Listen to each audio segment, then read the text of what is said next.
नमस्कार विद्यार्थी मित्रांनो, एमपीएससी एग्जाम मंत्रा ह्या आपल्या विद्यार्थी प्रिय ऑनलाईन प्लॅटफॉर्मवर मी प्रफुल्ल कुमार तुम्हा सर्वांचं मनापासून स्वागत करतो। आजच्या भागामध्ये आपण इतिहास विषयाला कसं डील केलं पाहिजे आणि इतिहास विषयामध्ये पूर्णपैकी पूर्ण मार्क्स मिळवण्यासाठी आयोगाच्या ह्या सगळ्या परीक्षेमध्ये आपल्याला न्याय मिळवण्यासाठी आणि चांगले मार्क मिळवण्यासाठी काय केलं गेलं पाहिजे या सगळ्या संदर्भाने मी या ठिकाणी तुमच्याशी संवाद साधणार आहे आणि सरते शेवटी तुम्हाला हेही सांगणार आहे की निश्चितच या सगळ्या संदर्भाने आपला जो विषय आहे तो किती चांगल्या पद्धतीने आपल्याला काय करता येतो, अगदी अभ्यासता येतो या सगळ्या संदर्भाने या ठिकाणी मी तुम्हाला बोलणार आहे।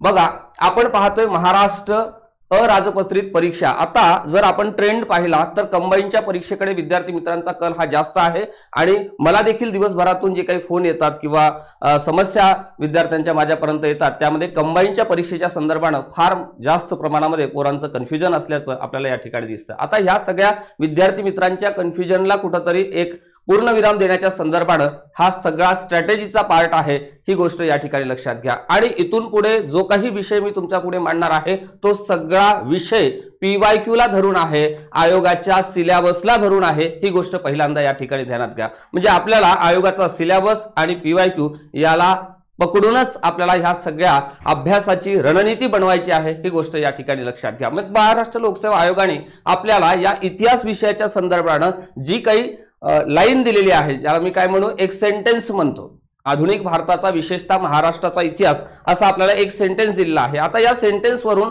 नवीन अभ्यास करणाऱ्या विद्यार्थी मित्रांना प्रश्न पडतो की इतिहासासाठी आपण कोणते संदर्भ ग्रंथ वाचले पाहिजे, कोणते स्टेट बोर्ड वाचले पाहिजे, कोणते NCERT चे पुस्तक वाचले पाहिजे, PYQ चे एनालिसिस म्हणजे काय, अशा विविध प्रश्नांची उत्तरं या सगळ्या सेशनच्या माध्यमातून तुम्हाला क्लिअर होणार आहे। म्हणजे सरते शेवटी या सेशनच्या एंडला आपण ज्यावेळेस शेवटाकडे जाऊ त्यावेळेस निश्चितपणे या विषयातला कॉन्फिडन्स तुमचा निश्चितपणे वाढलेला असेल असं मला या ठिकाणी आत्मविश्वास वाटतो। तर आपण जाऊ आता आयोगाने दिलेल्या या गट ब आणि गट क च्या पूर्व परीक्षेच्या संदर्भाने, मुख्य परीक्षेच्या संदर्भाने मी नंतर तुम्हाला बोलणार आहे, परंतु आजच्या या पहिल्या सेशनमध्ये पूर्व परीक्षा पास करत असताना इतिहास विषयाला कशा पद्धतीने डील गेलं पाहिजे आणि आयोगाने आपल्याला इतिहास विषयामध्ये काय सांगितलेलं आहे ते आपण या ठिकाणी पाहू। बघा, तुम्हाला या ठिकाणी दिसतो सिलेबसचा पॉइंट, म्हणजे अभ्यासक्रमाचा हा जो पॉइंट दिसतो आधुनिक भारताचा विशेषतः, या ठिकाणी विशेषतः हा शब्द दिलाय महाराष्ट्राचा इतिहास।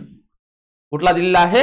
महाराष्ट्राचा विशेषतः आपल्याला हा सगळा भाग अभ्यासायचा आहे। म्हणजे पहिल्यांदा आपल्याला प्रश्न पडतो आधुनिक भारताचा इतिहास म्हणजे कोणता इतिहास, कोणत्या कालखंडापासून कोणत्या कालखंडापर्यंतचा इतिहास म्हणजे आधुनिक भारताचा इतिहास, हा खऱ्या अर्थाने आपल्याला प्रश्न पडतो। मग आपण इथे कुठेतरी गोंधळून जातो, जे काही पुस्तक आपल्या पुढे येतं आणि त्यामध्ये आपण सुरुवातीपासून काहीतरी टॉपिक वाचतो, मग कुठेतरी आपल्याला ते इंटरलिंक करता येत नाही किंवा काही लोकांना बॅकग्राऊंड त्याचं नसल्यामुळे रटाळवाणापणा येतो आणि कुठेतरी ते सोडून देतो आणि मग कुठेतरी एखादं युट्यूबचं सेशन कोणाच तरी पाहण्याचा प्रयत्न करतो, एखादी बॅच घेण्याचा प्रयत्न करतो, ते देखील आपण पूर्ण करत नाही। म्हणजे विषयामध्ये जर पूर्ण मार्क आपल्याला मिळवायचे असेल तर नक्कीच काय केलं गेलं पाहिजे, पहिल्यांदा विषय समजून घेतला पाहिजे, सिलेबसचा प्रत्येक घटक उपघटक हे सगळे प्रकरण आपल्याला या ठिकाणी काय करायचं आहे, डिस्कस करायचे आहे, ही गोष्ट या ठिकाणी लक्षात घ्या। म्हणजे ब्रिटिशांच्या आगमनापासून, ब्रिटिशांच्या अर्थातच ब्रिटिशांच्या म्हणण्यापेक्षा मी असं म्हणतो की युरोपियनांच्या आगमनापासून आधुनिक भारताच्या इतिहासाचा उल्लेख जर आपण केला तर युरोपियन लोकांचं जे आगमन आहे, या युरोपियन लोकांच्या आगमनापासून देशाच्या स्वातंत्र्यापर्यंत म्हणजे 1947च्या घटनेपर्यंत आपला संपूर्ण घटक हा अभ्यासामध्ये आपल्याला अभ्यासावा लागतो, ही गोष्ट या ठिकाणी लक्षात घ्या। मग आता ह्या सगळ्या कंटेम्पररी एज मध्ये म्हणजे सगळ्या समकालीन कालखंडामध्ये महाराष्ट्र कुठे होता आणि महाराष्ट्राची जडणघडण कशा पद्धतीने राहिलेली आहे, या सगळ्या स्वातंत्र्य लढ्यामध्ये देखील महाराष्ट्राचं योगदान कशा पद्धतीने राहिलेलं आहे, हे सगळं आपल्याला डिटेलमध्ये समजून घ्यायचं आहे। तर आणि तरच आपल्याला पुढच्या कालखंडातल्या या सगळ्या संदर्भाने येणाऱ्या प्रश्नांना निश्चितपणे सामोरं जाता येते आणि प्रत्येक प्रश्नाचं उत्तर हे बरोबर आणता येते आणि बरोबर आल्यामुळे मार्क्स निश्चितपणे मिळवता येतात आणि चांगल्या रँकने आपल्याला पहिल्याच प्रयत्नामध्ये परीक्षा देखील पास करता येते, ही गोष्ट या ठिकाणी लक्षात घ्या। आता हा जो सिलेबस दिलेला आहे या सिलेबसनुसार आतापर्यंत महाराष्ट्र लोकसेवा आयोगाने जी काही या सगळ्या घटकावर प्रिव्हियस इयर क्वेश्चन पेपर आपण जर पाहिले म्हणजे कशा पद्धतीचे प्रश्न या सिलेबसला धरून विचारलेले आहेत ते पहिल्यांदा आपण वाचून काढणं अत्यंत गरजेचं आहे। पहिल्या टप्प्यामध्ये फक्त वाचणे गरजेचं आहे। पहिल्या टप्प्यामध्ये कुठल्याच विद्यार्थ्याला अनालिसिस करता येत नाही। तो घटक इतिहासाच्या कोणत्या पार्ट मधला आहे, कोणत्या घटकातला आहे, कोणत्या उपघटकातला आहे, कोणत्या प्रकरणातला आहे आणि त्याचा रिलेव्हन्स कोणत्या कालखंडाशी आहे हे त्यांना रिलेट करता येत नाही। पहिल्यांदा आपल्याला हे समजून घेणं गरजेचं आहे की कोणत्या घटकांवर निश्चितपणे प्रश्न विचारलेले आहेत, बरोबर आहे। त्यानंतर आपण पाहणार आहोत की बदलता ट्रेंड, कोणता ट्रेंड? बदलता ट्रेंड म्हणजे 2022 पर्यंत आपण जर पाहिलं तर कंबाईनच्या प्रिलिम्सच्या अँगलने मी या ठिकाणी हा सगळा विषय बोलतो आहे, ही गोष्ट या ठिकाणी लक्षात घ्या। कंबाईन्ड प्रिलिम्सच्या संदर्भामध्ये महाराष्ट्र लोकसेवा आयोगाने ज्यावेळेस नवीन सिलेबस आणलेला होता, नवीन परीक्षा योजना आणली होती, त्यावेळेस इतिहास हा विषय वगळलेला होता। विद्यार्थी मित्रांकडून, काही शिक्षकांकडून, काही संघटनांकडून आयोगाकडे मागणी केल्यानंतर मग आयोगाने हा विषय त्यामध्ये इन्क्लूड केला। प्रिलिम्सच्या अँगलने मी या ठिकाणी बोलतोय। मग हा जो विषय होता 2022 या वर्षापर्यंत यावर 15 प्रश्न विचारले जात होते। किती प्रश्न विचारले जात होते? 15 प्रश्न विचारले जात होते। आणि 2023 चा जसा पेपर झाला, या 2023च्या पूर्व परीक्षेपासून हा ट्रेंड बदलला आणि ही संख्या झाली किती? 5 ने कमी झाली। म्हणजे 10 प्रश्न आपल्याला आता पूर्व परीक्षेच्या अँगलने पाहायला मिळतात। म्हणजे प्रश्नांची संख्या या ठिकाणी कमी झाली, परंतु विषयामध्ये कुठेच काही कमी झालेलं नाही। विषय तोच आहे, सिलेबस तोच आहे।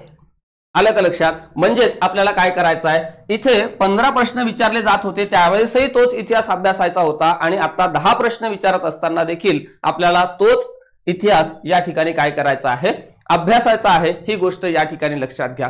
परंतु 2017 पासून 2022 पर्यंतचा आपण जर ट्रेंड पाहिला तर या सगळ्या प्रश्नपत्रिकेमध्ये आपल्याला महाराष्ट्रातल्या आणि देशाच्या विविध भागामध्ये काम केलेल्या, धर्माच्या संदर्भाने काम केलेल्या आणि समाजामध्ये चांगले बदल घडवून आणू पाहणाऱ्या सगळ्या सुशिक्षित भारतीय लोकांच्या कामाची दखल घेऊन महाराष्ट्र लोकसेवा आयोगाने या ठिकाणी प्रश्न विचारलेले आहे, ज्यांना आपण आपल्या भाषेमध्ये काय म्हणतो? समाज सुधारक म्हणतो, धर्म सुधारक म्हणतो। ही गोष्ट या ठिकाणी लक्षात घ्या। म्हणजेच आपण जर इकडे आता बॅक आलो, म्हणजे एक स्टेप आपण बॅक येऊन पाहिलं तर या ठिकाणी कुठेच समाज सुधारकांचा इतिहास असा उल्लेख स्पष्टपणे दिसत नाही। म्हणजे आधुनिक भारताचा, विशेषतः महाराष्ट्राचा इतिहास असं आयोगाने म्हटलं, परंतु 2017 पासून 2022 पर्यंत विचारलेल्या सगळ्या प्रश्नपत्रिकेमध्ये आपल्याला समाज सुधारकांच्या कार्यांवर, त्यांच्या संस्थांवर, त्यांच्या संघटनांवर, त्यांच्या वृत्तपत्रांवर, त्यांच्या महत्त्वाच्या वाक्यांवर, त्यांच्या घोषणांवर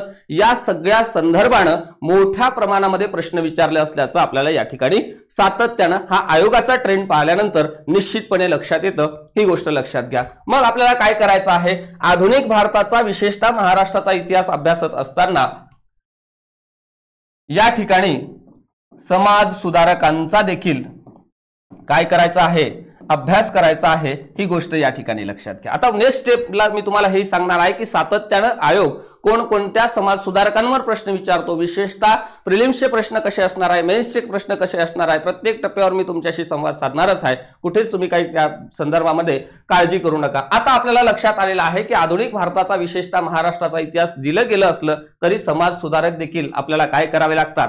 अभ्यासावे लागतात। आता समाज सुधारक अभ्यासावे लागतात हे कोण सांगतंय? मी सांगत नाही। कोण सांगतंय? आयोग सांगते। आयोगाच्या आतापर्यंतच्या प्रश्नपत्रिका जर आपण व्यवस्थित पाहिल्या तर आपल्याला क्लिअर होते की निश्चितपणे आपल्या अभ्यासाची दिशा ही काय असली पाहिजे, पुस्तकातलं काय वाचलं पाहिजे, काय लक्षात ठेवलं पाहिजे आणि आयोग त्या पुस्तकातल्या कोणत्या घटनांची दखल घेऊन त्या ठिकाणी प्रश्न तयार करतो हे आपल्याला कोण सांगतंय? तर प्रिव्हियस इयर क्वेश्चन पेपर सांगतात। ही गोष्ट या ठिकाणी लक्षात घ्या। म्हणजे दोन गोष्टी तुम्हाला आता क्लिअर झाल्या की अभ्यासाची उकल झाली, म्हणजे अभ्यासक्रमाची काय झालेली आहे? उकल झालेली आहे। आता पुढे जाऊ आपण। आता हा जो ट्रेंड बदललेला आहे, प्रश्नांची संख्या काय झाली?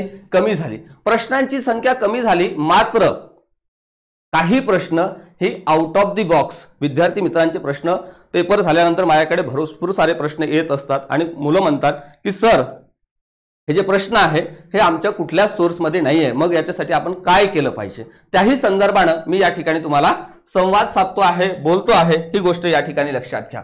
आता इतिहासाची विभागणी करत असताना एक पॉइंट आपल्याला लक्षात आलेला आहे की आधुनिक भारताचा इतिहास आधुनिक भारताचा इतिहास आपल्याला काय करायचा आहे, अभ्यासायचा आहे. सोबतच महाराष्ट्राचा इतिहास देखील आपल्याला काय करायचा आहे, अभ्यासायचा आहे. आणि तिसरी महत्वाची गोष्ट म्हणजे काय, समाज सुधारकांचा देखील आपल्याला काय करायचा आहे, अभ्यास करायचा आहे. हे पहिल्या टप्प्यामध्ये आता आपल्याला काय झालेलं आहे, क्लिअर झालेला आहे की आधुनिक भारत, विशेषतः महाराष्ट्र म्हणजे महाराष्ट्राचा इतिहास आपल्याला अभ्यासायचा आहे. आणि सरते शेवटी समाज सुधारकांचा सुद्धा अभ्यास करायचा आहे. 2017 पासून 2022 पर्यंत आपण पाहिलं तर सर्वाधिक प्रश्न इकडे आले असल्याचं आपल्याला या ठिकाणी दिसते. कुठे, समाज सुधारकांच्या संदर्भाने 3 ते 4 प्रश्न, कधी 3, कधी 4, कधी 5 प्रश्न विचारले असल्याचं आपल्याला प्रिव्हियस इयर क्वेश्चन पेपर वरून दिसते. त्यानंतरचे प्रश्न इथे देखील 3 प्रश्न, 4 प्रश्न, कधी 5 प्रश्न, कधी 6 प्रश्न विचारलेले आहे. ही गोष्ट या ठिकाणी लक्षात घ्या. म्हणजे प्रिलिम्सचा अभ्यास करत असताना समाज सुधारकांचा अभ्यास आणि महाराष्ट्राचा इतिहासाचा अभ्यास हा फार चांगला केला गेला पाहिजे. ही गोष्ट या ठिकाणी लक्षात घ्या. हे कोण सांगते आपल्याला, 2017 ते 22 आणि 22 नंतर झालेले सगळे पेपर जे आहे आतापर्यंतचे 22, 23, 24, 25 चे हे सगळे प्रिलिम्सचे पेपर पाहिल्यानंतर तुम्हाला ही गोष्ट काय होते, क्लिअर होते. म्हणजे अभ्यास करत असताना 2017 पासून 2022 पर्यंतचा एक बंच आणि 2023 नंतर म्हणजे परीक्षा योजना बदलली, सिलेबस मध्ये काही रिफॉर्म आले आणि परीक्षा पद्धती बदलली, त्यानंतर आलेले अलीकडच्या कालखंडातले सगळे प्रश्न देखील आपल्याला व्यवस्थित अशा पद्धतीने अभ्यासावे लागतात. ही गोष्ट या ठिकाणी आपल्याला क्लिअर झालेली आहे. आता पुढे आपल्याला काय करायचं आहे बघा. यानंतर तुम्हाला दिसते की कोणत्या घटकांवर प्रश्न जास्त विचारले जातात. म्हणजे तुम्ही जर 2009चा पेपर पाहिला, एमपीएससीचा 2005चा पेपर पाहिला तर तो आता लागू होत नाही. ही गोष्ट या ठिकाणी लक्षात घ्या. म्हणजे तुम्ही 1990चा पेपर घेऊन बसाल आणि म्हणाल की सर हा काय प्रश्न सोपा वाटतो, फार काय अभ्यासावा लागत नाही, ते मुळीच चुकीचं आहे. म्हणजे आपल्याला काय करायचं आहे तर 2017 नंतरचे जे झालेले पेपर आहे 2025 पर्यंतचे हे सगळे पीवायक्यू आपल्याला काय करायचे आहे, फार चांगले करायचे आहे. यावरून एक गोष्ट आपल्याला लक्षात येतं की इथे या इतिहासाची विभागणी करत असताना अशी विभागणी होते. नंबर 1, युरोपियन लोकांचं आगमन ते 1857 पर्यंतचा उठाव, हा एक भाग होतो. त्यानंतर तुम्हाला या ठिकाणी दिसते 1857च्या उठावापासून ते 1885च्या भारतीय राष्ट्रीय काँग्रेसच्या स्थापनेपर्यंत, म्हणजे इथून खऱ्या अर्थानं भारतीय स्वातंत्र्याचा लढा सुरू होतो, ज्याला आपण नॅशनल मूवमेंट म्हणतो, राष्ट्रीय चळवळ म्हणतो, तिचा भाग खऱ्या अर्थानं सुरू होतो. हा दुसरा टप्पा या ठिकाणी आपल्याला पाहायला मिळतो. तिसरा टप्पा आपल्याला या ठिकाणी दिसतो तो म्हणजे 1885 पासून 1905 पर्यंतचा कालखंड, ज्याला आपण आधुनिक भारताच्या कालखंडामध्ये सनदशीर राजकारणाचा कालखंड, कायदेशीर राजकारणाचा कालखंड, घटनात्मक इतिहासाचा कालखंड असा आपण म्हणतो किंवा घटनात्मक सुधारणांचा कालखंड म्हणतो. अर्थातच त्याला आपण म्हणतो मवाळ कालखंड. ही गोष्ट या ठिकाणी लक्षात घ्या. त्यानंतर तुम्हाला दिसते 1905 पासून 1920 पर्यंत म्हणजे बंगालच्या फाळणीपासून लोकमान्य बाळ गंगाधर टिळकांच्या निधनापर्यंतचा कालखंड आधुनिक भारताच्या इतिहासामध्ये जहाल कालखंड किंवा टिळक युग म्हणून ओळखला जातो. ही गोष्ट या ठिकाणी लक्षात घ्या. म्हणजे याला मी काय म्हणू, जहाल कालखंड म्हणतो आणि यालाच ऑर करून मी या ठिकाणी लिहितो टिळक युग. आता तुम्हाला या ठिकाणी दिसते 1905 पासून 1920 पर्यंतच्या एवढ्या मोठ्या 15 वर्षाच्या कालखंडाला जर एखाद्या विशिष्ट व्यक्तीचं नाव दिलं गेलं असेल तर ती व्यक्ती देखील इतिहासाच्या दृष्टिकोनातून अत्यंत महत्वाची आहे, परीक्षेच्याही दृष्टिकोनातून अत्यंत महत्वाची आहे आणि त्या व्यक्तीबद्दलचं नॉलेज हे आपल्याला अभ्यासक्रमाचा भाग म्हणून त्या ठिकाणी डीप मध्ये लागतं. ही गोष्ट या ठिकाणी लक्षात घ्या. बरोबर आहे. या अगोदरच्या कुठल्या कालखंडाला अशा पद्धतीनं एखाद्या व्यक्तीचं नाव आपल्याला दिसत नाही, परंतु या कालखंडामध्ये काम केलेल्या एका व्यक्तीचं नाव त्या ठिकाणी मोठ्या प्रमाणामध्ये पुढे आल्याचं आपल्याला दिसतं, ज्यांचं नाव आहे लोकमान्य बाळ गंगाधर टिळक. म्हणजे या कालखंडामध्ये लोकमान्य बाळ गंगाधर टिळकांचा प्रभाव हा भारतीय राष्ट्रीय काँग्रेसवर आणि एकंदरीत स्वातंत्र्य लढ्यावर फार मोठ्या प्रमाणामध्ये होता. ही गोष्ट आपल्याला या ठिकाणी लक्षात येते. त्यानंतर तुम्हाला दिसते की 1920 पासून 1947-48 पर्यंतचा कालखंड, 48 यासाठी की 30 जानेवारी 1948 ला राष्ट्रपिता महात्मा गांधीजींची हत्या एका भारतीय व्यक्तीने केली. ही अत्यंत दुर्दैवी घटना भारताच्या इतिहासातली आहे, ज्याला आपण आधुनिक भारताच्या इतिहासातला एक काळा दिवस देखील म्हणू शकतो. बरोबर आहे. मग या कालखंडाला या ठिकाणी महात्मा गांधीजींचं नाव दिलेलं आहे. कुठलं नाव दिलेलं आहे, महात्मा गांधीजींचं नाव दिलेलं आहे, ही गोष्ट या ठिकाणी लक्षात घ्या. म्हणजे गांधी युग देखील आपल्याला डिटेलमध्ये अभ्यासावा लागतो, ही गोष्ट या ठिकाणी लक्षात घ्या. आता ह्या सगळ्या आधुनिक भारताच्या इतिहासाच्या टप्प्यामध्ये सर्वाधिक प्रश्न कुठे येतात, तर तुमची जी नॅशनल मुवमेंट सुरू झाली, या नॅशनल मुवमेंट पासून ते इकडे आपण जर पाहिलं तर देशाच्या स्वातंत्र्यापर्यंत सर्वाधिक प्रश्न आतापर्यंत विचारले असल्याचं आपल्याला या ठिकाणी पाहायला मिळते. म्हणजे या सगळ्या कालखंडामध्ये ज्या छोट्या मोठ्या गोष्टी भारताच्या स्वातंत्र्याच्या अँगलने घडत होत्या, त्या सगळ्या संदर्भानं निश्चितपणे प्रश्न विचारले असल्याचं आपल्याला या ठिकाणी पाहायला मिळते. मग आपल्याला अभ्यास करत असताना या युरोपियन लोकांच्या आगमनाकडे लक्ष कमी द्यावं लागतं आणि या भागाकडे लक्ष जास्त द्यावं लागतं, ही गोष्ट निश्चितपणे आपल्याला लक्षात आलेली आहे. म्हणजे सर्वाधिक प्रश्न इकडे आलेले आहे, यानंतर इकडे प्रश्न कमी आलेले आहेत, त्याहून कमी प्रश्न आपल्याला अलीकडे या भागावर आले असल्याचं आपल्याला दिसतं. करेक्ट. म्हणजे आपल्याला आधुनिक भारताचा विशेषतः महाराष्ट्राचा अभ्यास करत असताना कोणत्या घटकांमध्ये डीप अभ्यास केला गेला पाहिजे आणि कोणत्या घटकाचा विशेष अभ्यास केला पाहिजे आणि कोणत्या घटकांवर जर आपण विशेष भर दिला तर निश्चितपणे प्रश्न आपल्याला या ठिकाणी विचारले जाणार आहे. जे प्रश्न आपले बरोबर येतील त्या अँगलनं अशा पद्धतीने आपण जी विभागणी केलेली आहे, ही विभागणी आपण लक्षात ठेवणं अत्यंत गरजेचं आहे असं मला वाटतं. त्यानंतर बघा, त्यानंतर तुम्हाला दिसते हमखास मार्क्स देणारे टॉपिक, जे मी आत्ताच तुम्हाला सांगितलेले होते की या टॉपिकवर जसं की समाज सुधारकांचा टॉपिक आहे. कोणता टॉपिक आहे? समाज सुधारकांचा टॉपिक आहे, जो प्रिलिम्सच्या बाबतीमध्ये अत्यंत महत्वाचा आहे. त्यानंतर नॅशनल मुवमेंटचा जो पार्ट आहे, हा देखील पार्ट अत्यंत महत्वाचा आहे, ही गोष्ट या ठिकाणी लक्षात घ्या. आणि सोबतच ब्रिटिशांच्या कालखंडातल्या झालेल्या सुधारणा आणि कायदे यावर सातत्यानं प्रश्न महाराष्ट्र लोकसेवा आयोग प्रिलिम्सच्या अँगलनं विचारत असल्याचं आपल्याला या ठिकाणी पाहायला मिळते, ही गोष्ट लक्षात घ्या. त्यानंतर तुम्हाला दिसते प्रश्नाचं स्वरूप कसं. खूप विद्यार्थी मित्रांचे पेपर झाल्यानंतर प्रश्न असतात की सर हा प्रश्न आपल्या संदर्भ ग्रंथामध्ये नाही आहे किंवा आपल्या कुठे टीचिंगमध्ये आलेला नाही किंवा शिकवणीमध्ये आला नाही, मग या प्रश्नाचं उत्तर आपण कसं दिलं गेलं पाहिजे किंवा या प्रश्नाला आपण कशा पद्धतीनं सामोरं गेलं पाहिजे किंवा टॅकल केलं पाहिजे, या सगळ्या संदर्भानं या ठिकाणी प्रश्नपत्रिकेचं जर आपण विश्लेषण केलं तर प्रश्नांचे असे 4 भाग पडतात. नंबर 1 प्रश्न असतो, कुठलीही प्रश्नपत्रिका घ्या तुम्ही, आता मी या सगळ्या संदर्भाने कंबाईनच्या बाबतीत बोलतो, अगदी तुम्ही यूपीएससीचा आत्ता झालेला पेपर काढून पहा, त्यामध्ये देखील अगदी सोपे प्रश्न त्या ठिकाणी दिसतील. काही प्रश्न निश्चितपणे सोपे असतात, जे की 8व्या वर्गाचा मुलगा 10व्या वर्गाचा मुलगा देखील काही प्रश्नाची उत्तरं देऊ शकतो, बरोबर आहे. म्हणजेच काही प्रश्न हे सोपे असतात. सेकंड नंबर, काही प्रश्न हे मध्यम असतात. हे प्रश्न पहिल्या टप्प्यामध्ये कोणालाही येतात आणि या प्रश्नांसाठी थोडा अभ्यास करावा लागतो. 3 नंबरवर तुम्हाला दिसतो कठीण प्रश्न. कुठला प्रश्न? कठीण प्रश्न. आणि 4 नंबरवर या ठिकाणी तुम्हाला दिसतो तो म्हणजे अवघड प्रश्न. मी याला काय म्हणतो? अवघड म्हणतो. या अवघडला बॉक्स करतो आणि या ठिकाणी लिहितो आउट ऑफ दिस सिलेबस. म्हणजे काय? आउट ऑफ द सिलेबस याला मी का म्हणतो, याचं कारण असं की जी सगळी संदर्भ ग्रंथ, बेसिक पुस्तकं, स्टेट बोर्ड असतील, एनसीईआरटी असतील किंवा आपण ज्या ज्या मार्गदर्शकांकडे आपण मार्गदर्शन घेतलेलं आहे त्या सगळ्या मार्गदर्शन वर्गाच्या संचालकांनी किंवा तज्ञ फॅकल्टीनी तुम्हाला सांगितलेली जी पुस्तकं आहे त्या पुस्तकाच्या बाहेर ज्यावेळेस एखादा प्रश्न जातो त्याला आपण कोणता प्रश्न म्हणतो? आउट ऑफ द बॉक्स प्रश्न म्हणतो. ही गोष्ट या ठिकाणी लक्षात घ्या. अवघड किंवा कठीण प्रश्न म्हणजे एखाद्या व्यक्तीच्या संदर्भानं विचारलेलं विशेष अशा पद्धतीचं वर्णन किंवा जोड्या लावा अंतर्गत येणारा प्रश्न कधी कधी कठीण रूपानं आपल्याला पाहायला मिळतो. म्हणजे एखाद्या व्यक्तीच्या संदर्भानं विचारलेलं वर्णन म्हणजे ती व्यक्ती इंग्लंड आणि अमेरिकेत भाषण करत होती, ती व्यक्ती दलितांच्या उद्धारासाठी फार मोठी चळवळ त्या व्यक्तीने भारतामध्ये राबवलेली होती आणि त्यांनी या वृत्तपत्रामध्ये काम केलेलं होतं, बरोबर आहे.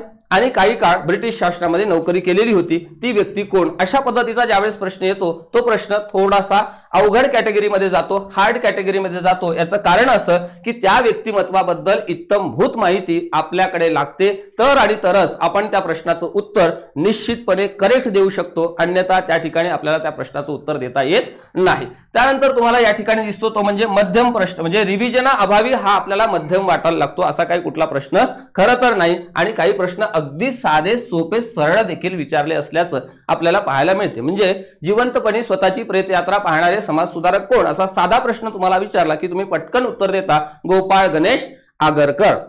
बरोबर आहे. Poverty and un-British rule in India या नावाचा ग्रंथ कोणी लिहिला असं जर तुम्हाला प्रश्न केला की तुम्ही पटकन उत्तर देता दादाभाई नौरोजी यांनी या ग्रंथाचं काय केलं, लेखन केलं, ज्यामध्ये त्यांनी लुटीचा सिद्धांत मांडला आणि ड्रेन थेरी मांडून ब्रिटिश सरकारचं आर्थिक धोरण हे ब्रिटिशांच्या बाबतीमध्ये किती चुकीचं आहे आणि भारतीयांची लूट कशा पद्धतीने करताय यावर त्यांनी प्रकाश टाकल्याचं तुम्ही निश्चितपणे सांगाल. अगदी हे कसे प्रश्न आहे, सोपे प्रश्न आहे. या सोपे प्रश्नांमध्ये कधी कधी PYQ मधले प्रश्न देखील काय होतात, रिपीट होतात.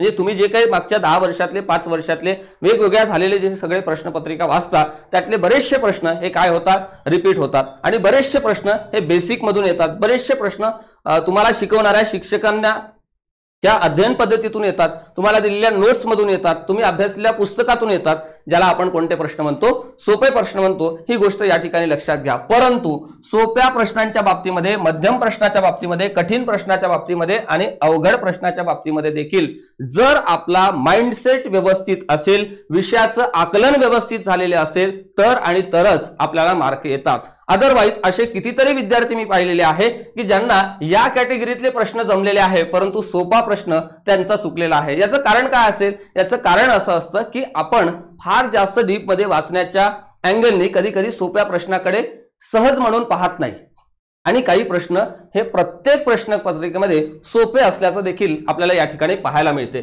त्यानंतर आपण जाऊ पुढच्या घटकाकडे. इथे आपल्याला प्रश्न पडतो की मग सर आता तुम्ही सांगतायत की स्टेट बोर्ड वाचले पाहिजे प्रिलिम्स साठी, मग ते कुठले स्टेट बोर्ड वाचले पाहिजे? नंबर 1 मी या ठिकाणी तुम्हाला सांगतो हे सगळं कंपल्सरी आहे, याला कुठलाच ऑप्शन नाही आहे. 8वीचं पुस्तक तुम्ही या ठिकाणी वाचलं पाहिजे.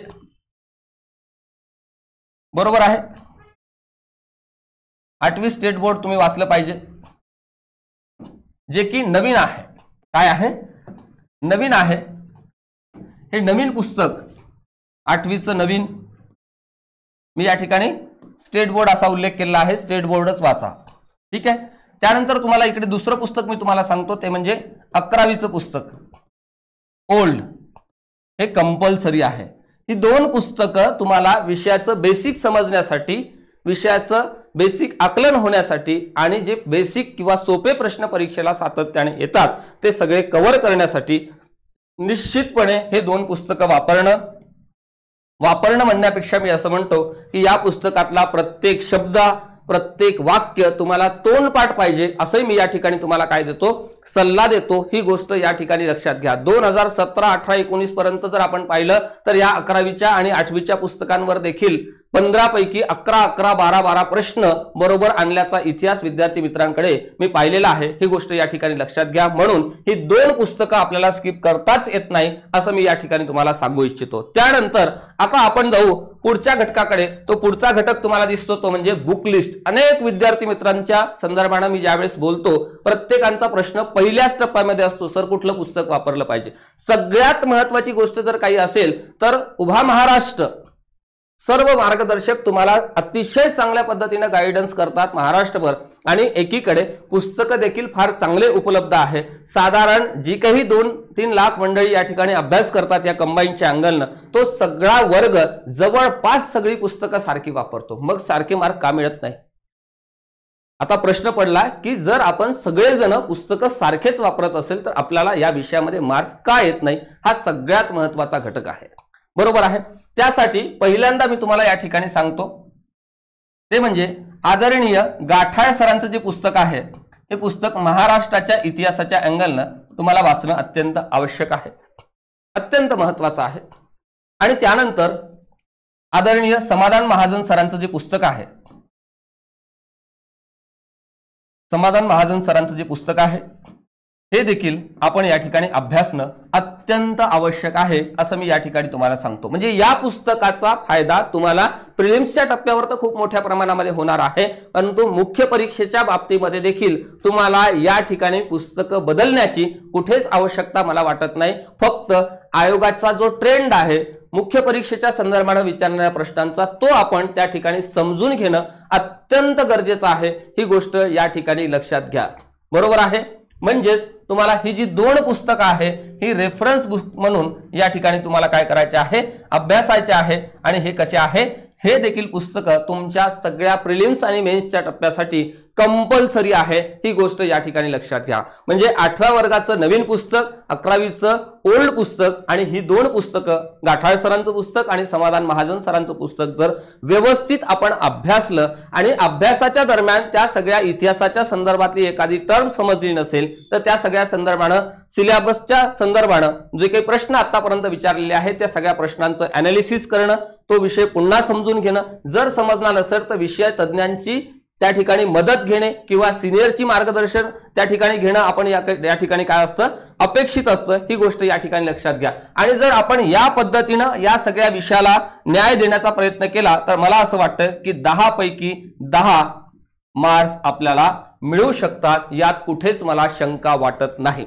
सगळ्यात महत्त्वाची गोष्ट काय आहे की आतापर्यंत जे काही डिस्कशन आपण या स्ट्रॅटेजीच्या पार्टच्या अंतर्गत केलेलं आहे ते सगळं तुम्ही लक्षात ठेवणं आणि त्याच पद्धतीने तुम्ही हा सगळा विषय अभ्यासा. आणि त्या ठिकाणी जर तुम्हाला 10 पेक्षा कमी मार्क्स आले तर निश्चितपणे मला सांगा, प्रिलिम्स मध्ये या स्ट्रॅटेजीचा वापर केल्यास निश्चितपणे तुम्हाला 10 पैकी 9 ते 10 मार्क, कमीत कमी 9 आणि जास्तीत जास्त 10 मार्क तुम्हाला या ठिकाणी सहज मिळतात, असं मी या ठिकाणी तुम्हाला सांगतो. जर हा विषय चांगल्या रीतीने समजून घेतला, विषयावर चांगली पकड निर्माण केली, त्याची रिव्हिजन चांगली केली आणि त्या सगळ्या संदर्भाने आलेले प्रश्नपत्रिकेतले प्रश्न आपण अभ्यासले आणि टेस्ट सिरीजचा सुद्धा सगळ्यात महत्त्वाचा रोल आहे प्रत्येक टप्प्यावर, ही गोष्ट या ठिकाणी लक्षात घ्या. आणि टेस्ट सिरीजच्या बाबतीमध्ये मी पुन्हा तुम्हाला आवर्जून सांगतो, जी काही मंडळी टेस्ट सिरीज घरी आणून सोडवत असतील, कुठल्याही विषयाची असू द्या किंवा कुठल्याही क्लासची असू द्या, तुम्ही ती टेस्ट सिरीज त्या हॉलमध्येच सोडवणं गरजेचं आहे,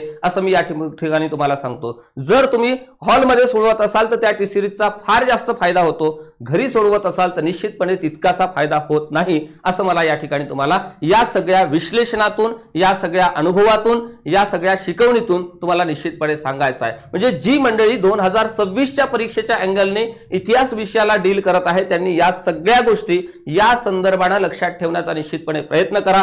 पुढच्या भागामध्ये आपण आतापर्यंत आलेल्या प्रश्नांचा कल कशा पद्धतीचा होता आणि 2026ची प्रश्नपत्रिका कशी असू शकते याचाही निश्चितपणे गेस करणार आहोत. आणि आतापर्यंत झालेल्या 2023, 24, 25च्या संदर्भाने ज्या मुख्य परीक्षा झाल्या त्या मुख्य परीक्षेमध्ये हाच घटक थोडा विस्तृत रूपाने आपल्याला त्या ठिकाणी दिलेला आहे. मग पूर्व परीक्षेचा प्रश्न आणि मुख्य परीक्षेचा प्रश्न समान घटकांवर कशा पद्धतीने तयार होतो या सगळ्या संदर्भाने आपण पुढच्या घटकामध्ये निश्चितपणे भेटणार आहोत. अजूनही तुमचे जे काही प्रश्न असतील ते सगळे प्रश्न आपल्या एमपीएससी एक्झाम मंत्राच्या ऑफिशियल नंबरवर विचारण्याचा प्रयत्न करा किंवा या YouTube चॅनलच्या कमेंट मध्ये देखील ते प्रश्न निश्चितपणे विचारण्याचा प्रयत्न करा. पुढच्या भागाच्या संदर्भाने ज्यावेळेस आपण भेटू त्यावेळेस तुमच्या दिलेल्या सगळ्या कमेंट मधल्या प्रश्नांच्या संदर्भाने देखील मी या ठिकाणी संवाद साधणार आहे. एवढंच या ठिकाणी या सिलेबसच्या स्ट्रॅटेजीच्या पार्टच्या निमित्ताने सांगण्याचा प्रयत्न करतो आणि येणाऱ्या कालखंडातल्या तुमच्या सर्व परीक्षांसाठी, तुमच्या उज्ज्वल भविष्यासाठी खूप खूप शुभेच्छा देतो